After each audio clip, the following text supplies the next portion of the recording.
Ambassador Neil Parson doesn't just represent Trinidad and Tobago in the United States, but also in Mexico and before the Organization of American States. He says his job is busy but rewarding.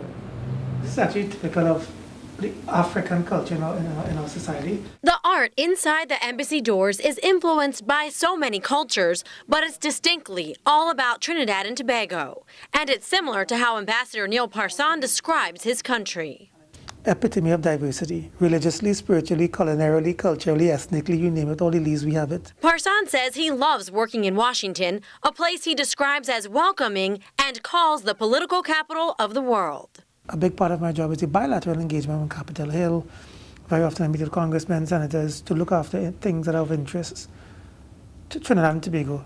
The Caribbean is a regional space, and then the Western Hemisphere. Parsan explains that being in Washington gives him the chance to interact with his colleagues in the international community. While showing us his embassy, we talk about the idea of one Caribbean. I always say Trinidad and Tobago is a household in a gated community, and that gated community is the Caribbean. But a community is also part of a neighborhood.